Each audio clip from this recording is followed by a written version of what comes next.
Assalamualaikum warahmatullahi wabarakatuh.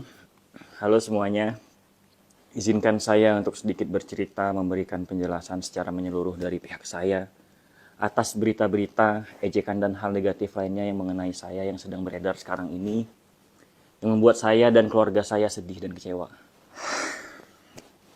Seperti yang Anda ketahui, hubungan pernikahan saya telah berakhir dengan adanya keputusan dari pihak pengadilan agama. Walaupun saya kecewa dan sedih, saya berusaha untuk menghormatin keputusan yang udah dijatuhkan. Saya selama ini bersifat pasif, cenderung diam, dikarenakan saya sedang memperjuangkan pernikahan saya untuk tidak jadi berpisah. Namun karena sudah final, makanya saya ingin menjelaskan hal-hal yang menjadi simpang siur dan cenderung membunuh karakter saya. Sehingga sudah waktunya untuk saya speak up apa yang sebenarnya terjadi. Apabila penjelasan saya di sini kurang baik atau nggak diterima oleh Anda semua, saya paham. Karena semua orang punya pengertian, punya pemahamannya masing-masing. Dan saya hormatin. Tapi tolong diingat, saya sebagai manusia dan saya sebagai ayah dari seorang anak saya yang Masya Allah luar biasa, Syed Reva Aramuana, hanya ingin meluruskan dan menjaga marwah saya dan keluarga saya. Dari pertama saya mengenal ibunya Moana, ya saya hanya ingin bisa membangun sebuah keluarga yang sakinah, mawaddah, warahmah. Ibunya Moana adalah seorang wanita yang luar biasa dengan pribadi yang kuat. Dari pertemuan saya pertama dengan beliau, saya sudah yakin beliau adalah wanita yang terbaik untuk menjadi istri dan ibu dari anak saya. Namun dalam menjalani rumah tangga, tentunya ada saat-saat up and downs yang gak pernah saya sangka dapat berujung ke perpisahan. Apalagi dengan alasan-alasan yang menurut saya kecil untuk menjadi penyulut perpisahan saya. Dan dijadikan gugatan tertulis dari ibunya anak saya. Dimana sebelumnya saya yakin permasalahan rumah tangga saya pasti bisa diselesaikan dengan baik. Sebelum saya jelaskan lebih lanjut, saya ingin tekankan. Klarifikasi ini nggak ditujukan untuk menjatuhkan atau menyenggol ibunya dari anak saya. Tapi saya untuk menjelaskan apa yang saya rasakan dan saya menolak segala fitnah yang ditujukan kepada saya dan keluarga saya. Pertama-tama saya berpisah bukan karena adanya pihak ketiga dan bukan karena KDRT. Boleh dicek di surat keputusan pengadilan yang sudah ramai tersebar di media sosial. Walaupun entah bagaimana surat itu bisa ada di tangan-tangan orang yang tidak bertanggung jawab dan menyingkat surat tersebut ke poin-poin yang memberatkan saya, yang merusak reputasi saya. Saya selama ini berikhtiar dengan cara diam-diam dan tawadu, agar saya bisa tetap menjadi suami dari ibunya anak saya. Saya menjaga marwah keluarga kecil saya demi kepentingan bersama. Walaupun pada akhirnya kami tetap berpisah. Itulah kenapa saya nggak pernah tampil secara gamblang membahas kondisi kami di media apapun. Atau membuat konten yang bersifat menyinggung, menyindir mengenai kondisi kami. Karena saya kemarin tuh masih berharap perpisahan ini nggak benar-benar terjadi. Ada poin-poin yang memberatkan atau membunuh karakter saya yang ingin saya luruskan sebelum semakin liar dan menjadi-jadi. Poin pertama yang saya mau jelaskan adalah saya bekerja. Bukan pria yang maaf katanya kasar banget, mau kondo seperti yang disebutkan oleh para buzzer dengan akun-akun bodong yang menyerang semua sosial media saya, keluarga, manajemen, dan orang-orang terdekat saya. Saya pertama kali bertemu dengan ibunya anak saya dalam kondisi bekerja. Kemudian saya berhenti, pindah ke Jakarta dan untuk menikah dengan istri saya dan langsung saya bekerja dalam ikatan pernikahan karena istri saya adalah seorang konten kreator. Semua hasil pekerjaan bareng kami, saya tidak pernah minta benefitnya. Tapi saya serahkan untuk kebutuhan keluarga kecil saya. Berikutnya saya mau bahas perihal es kurma. Itu adalah saat kunjungan pertama kali orang tua saya ke Jakarta setelah kami menikah. Dan mengundang mereka untuk acara pengajian 4 bulanan kehamilan anak pertama kami. Karena orang tua saya hanya berkunjung ketika kami undang. Kondisinya sedang saat sahur. Saya diberikan es kurma oleh istri saya. Dan ibu saya yang seorang sarjana kesehatan masyarakat memberikan pertanyaan dengan lemah lembut. Sejak kapan Rin minum es? Bukannya Rin punya amandel. Tentu itu semua situasional. Istri saya lagi hamil muda. Jadi mungkin lebih sensitif. Dan saya sebagai suami yang baru beberapa bulan kurang sensitif menanggapi hal tersebut dan terkesan cuek. Karena tadi halnya itu yang saya pikir adalah hal biasa. Cenderung masukkan seorang ibu yang biasa aja. Sebenarnya situasi ini sangat disayangkan. Dan sebenarnya juga saya sudah menegur ibu saya. Tapi saya tanpa memberitahukan istri saya. Sehingga dia berpikir saya tidak pernah membelanya. Ibu saya pun menyadari kekeliruan dan langsung meminta maaf kepada saya dan istri saya. Walaupun maksudnya hanya sekedar bertanya dan semua sudah diluruskan dan dimaafkan oleh istri saya. Buktinya ada di salah satu konten di YouTube istri saya. Yang kedua adalah mengenai yang orang tua saya bilang bekerja di bulan puasa. Perlu digarisbawahi sebenarnya ini semua adalah kondisi situasional. Di mana yang mungkin orang tua saya berpikir yang memang kita orang daerah, kerjaan saya tuh lebih fleksibel. Syuting dan konten YouTube tuh bisa kapan aja, mungkin yang dipikirkan orang tua saya adalah itu. Karena mungkin orang tua saya juga berpikir ini adalah momen di mana kita berkumpul semuanya di kunjungan pertama ini. Jadi mungkin hanya kesalahpahaman orang tua saya. Dan Ricis pun menjawab, kalau misalnya Rian nggak kerja kita mau makan apa? Ya itu memang jawaban yang wajar. Jadi menurut saya ini hanya kondisi aja yang tidak tepat gitu. Setelah semua permasalahan beres dengan saling memaafkan, pada saat lebarannya saya dan istri saya pulang ke Langsa.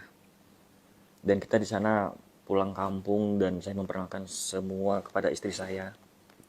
Dan alhamdulillah di sana semua lancar dan tidak ada masalah lagi. Selanjutnya adalah perihal body shaming yang saya pernah dibilang mengatakan istri saya ini terlalu kurus. Ini adalah bentuk perhatian saya sebagai seorang suami yang melihat kondisi istrinya yang mengalami penurunan berat badan secara drastis. Dalam keadaan bercanda saya sempat menyampaikan agar lebih berisi untuk saya lebih enak peluk, yaitu sekedar bercandaan suami istri. Dan itu sebenarnya nggak bermaksud. Ini adalah karena perihal saya itu terhadap istri saya peduli terhadap istri saya. Memang saya melihat kondisi istri saya yang dia bekerja, dia sibuk ngurus ini ngurus itu. Ibunya Mona juga pernah mengomentari saya gitu, kayak maunya rambut saya tuh gaya seperti ini, saya nggak boleh brewok karena dia tidak suka. Nah saya wajar dong kalau istri saya suka itu, ayo dong berisi dikit, jangan terlalu kurus, kayak nggak bahagia gitu. Wajar dong kalau saya juga mengomentari. Dan ini bukan sebuah ejekan atau body shaming gitu, itu nggak baik sama sekali. Dan pada akhirnya saya tidak menyangka ketika di akhir pernikahan, istri saya menganggap itu sebuah hal negatif, sehingga dia sampai menginginkan maaf melakukan implan untuk itu saya tidak terpikirkan seperti itu. Berikutnya saya mau membahas mengenai masalah nafkah batin. Soal masalah sensitif ini sebenarnya saya enggan membahas secara gamblang. Tapi yang pasti saya menggalui secara halal istri saya dengan sebaik-baiknya. Walaupun dinilai banyak kurangnya, perlu diketahui dalam melakukan proses ini tentu harus dengan bahagia dan hati yang tenang.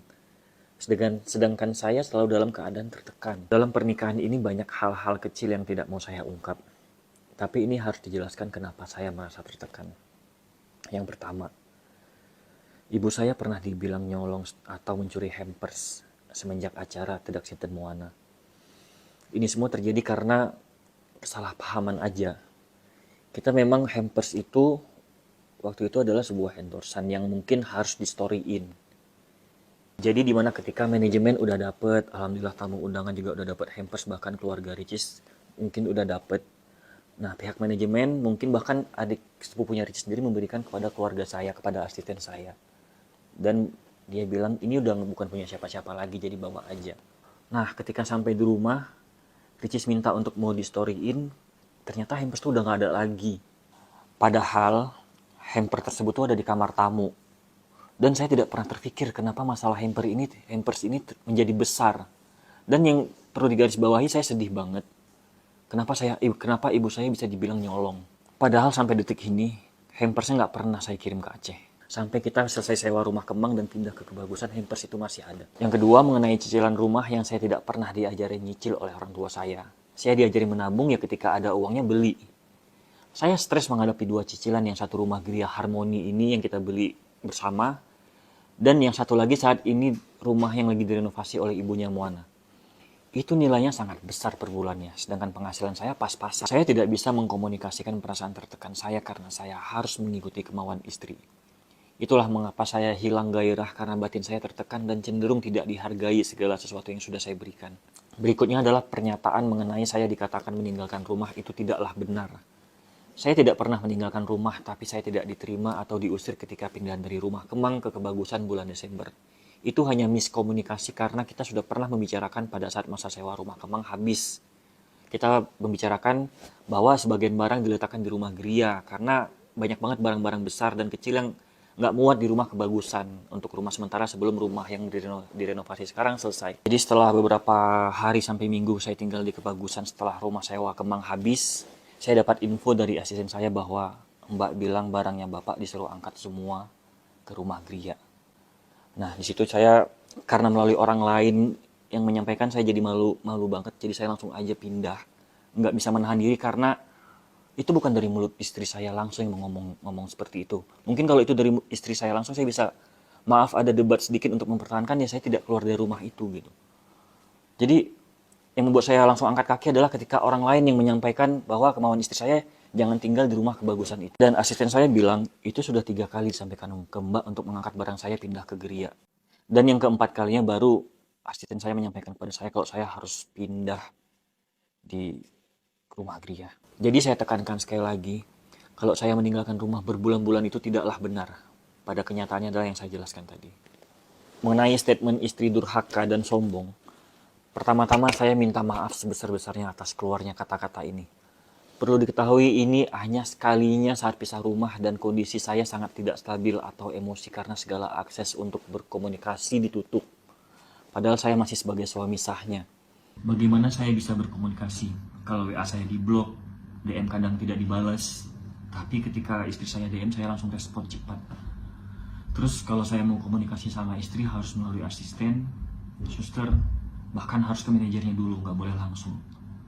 Bahkan kalau pergi keluar kota dan keluar negeri, tidak izin langsung kepada suami. Inilah yang membuat saya kesal dan akhirnya mengeluarkan kata-kata yang di luar kendali saya, bahkan saya kilaf. Untuk sekali lagi, saya mohon maaf sebesar-besarnya. Dan yang terakhir, ini yang saya mau jelaskan. Masalah uang 500 juta yang lagi rame saat ini. Perlu saya tekankan, saya paling sensitif masalah uang. Apalagi ini menjatuhkan marwah saya. Seperti halnya contoh masalah yang dibilang saya minta nafkah sama istri. Suami mana yang minta nafkah sama istri? Dan berita itu adalah tidak benar. Makanya saya langsung mengklarifikasikan. Karena ini masalah uang. Jadi penjelasan masalah uang 500 juta itu adalah pada saat acara 7 bulanan Moana hamilnya istri saya. Tiba-tiba saya disamperin sama mbaknya Ricis.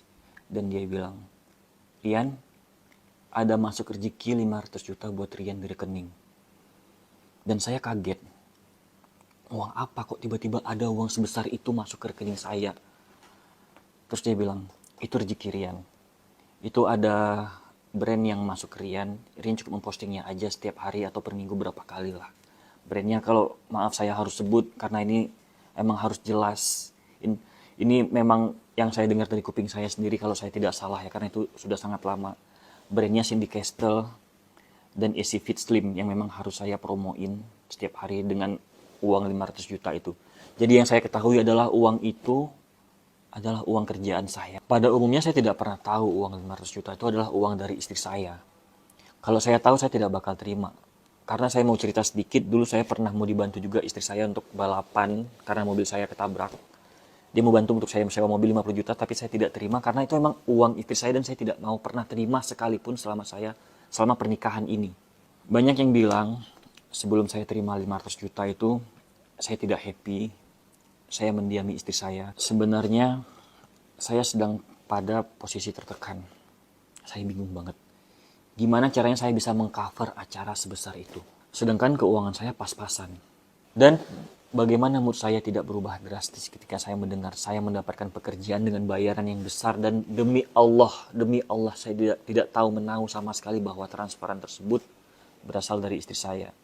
Dan di samping itu karena sedang acara kumpul bersama keluarga besar, acara 7 bulanan anak saya, pastilah mood kita harus berubah menjadi lebih bahagia pastinya. Kebetulan saya mendapatkan kabar transferan itu tepat di hari 7 bulanan anak saya. Jadi saya tidak terima pernyataan bahwa saya dibayar 500 juta untuk berubah sikap kepada istri saya. Karena yang saya tahu itu adalah pekerjaan beneran dan saya melakukan SOW-nya dengan sebaik-baiknya. Demikian penjelasan saya mengenai berita-berita dan cemoohan yang tidak benar dan zolim. Kepada Anda semua, khususnya ibu dari anak saya minta maaf kalau saya bukan manusia yang sempurna. Masih banyak kekurangan yang harus saya perbaiki. Tolong izinkan saya untuk bisa hidup dan bekerja dengan baik, sehingga saya bisa memenuhi kewajiban saya untuk menafkahi anak saya Moana.